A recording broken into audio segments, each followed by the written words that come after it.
Shri Ganesha Sharada Gurubhyo Namaha Ramaya Ramabhadraya Ramachandraya Vedhase Raghunathaya Nathaya Sitaya Pataye Namaha. Welcome to all for this session on Ramayana to chapter 53 of Aranya Kanda. In the previous chapters, we saw Sita being abducted by Ravana in the absence of Rama and Lakshmana in the hut, and she was helpless, and on the way she found Jatayu and cried out to him to inform Rama and Lakshmana regarding she being carried away by Ravana. And then Jatayu tried his best to save her. He even destroyed the chariot of Ravana, charioteer, and the horses yoked to it, but still he could not able to withstand the fighting with Ravana, and finally Ravana cut off his wings and killed him, and then Maithili was carried away by Ravana. Finding herself borne through space, Maithili, the daughter of Janaka, greatly alarmed and filled with distress in an excess of fear, her eyes red with tears and indignation, her voice broken by sobs, addressed that ferocious king of the Titans who was bearing her away in plaintive tones, saying, "O base wretch, are you not ashamed of this act? Knowing me to be alone, you have laid hands on me and carried me away. O sinful being, for you it was who seeking to object you are seeking to object me, it in the form of a deer lure my lord away by the power of illusion. The king of the vultures, that friend of my father in law, who sought to defend me, lies slain. Verily, you have shown great courage, O last of the Titans. To your eternal shame, you did not win me in fair fight, but without disclosing your name. Do you not blush to commit such an outrage? Wretch that you are, to bear away a woman who is defenseless and the wife of another. Your dishonorable exploit will be proclaimed throughout the worlds.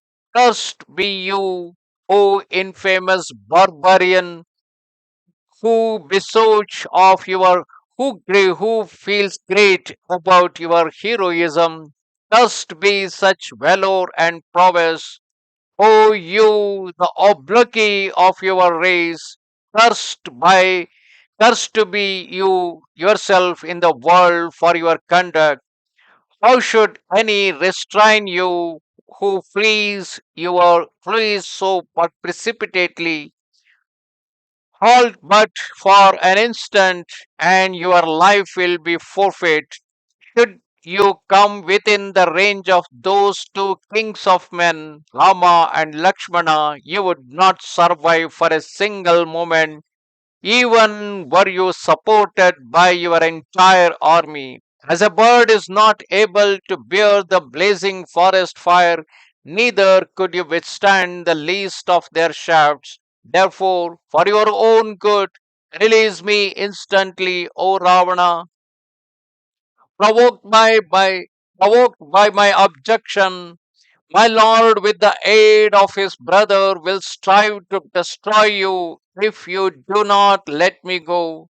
Your evil intention, on account of which you do seek to bear me away, that vile purpose will never find fulfillment, for even were I never again to see my lord, who is endowed with supreme wisdom, and should fall a victim to an enemy, I should not survive long.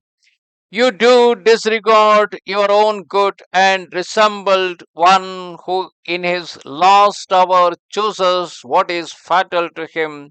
None who desires his end courts that which will save him.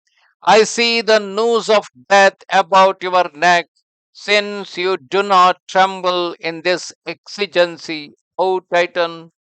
Without doubt, you shall see those golden trees with leaves like sharp swords, and the dreadful river Vaitarini flowing with blood, and the terrible forest and shamally trees with its flowers of refined gold and its leaves of emerald bristling with iron thorns. All these are an entry into the hell as described in the Puranas. Having offered this affront to the high souled Rama, you shall not survive the poison that you have swallowed. O merciless one, you are caught fast in the noose of death. Whither will you turn for wherever you turn for refuge from my magnanimous Lord? He who in the twinkling of an eye without his brother destroyed 14,000 demons in combat at Janasthana. How should that hero issue of the son of the house of Raghu, skilled in the use of every weapon, full of valour, not pierce you with his pointed shafts, you who had carried away his beloved spouse?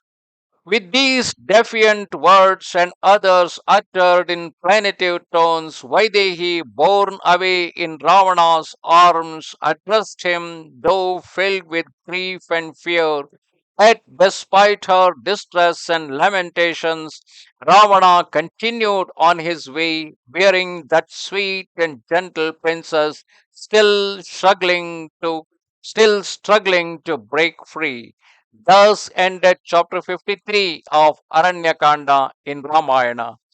Namaste Sharada Devi Kashmira Puravasini Twamaham Prarthaye Nityam Vidya Danancha Dehime. Bye.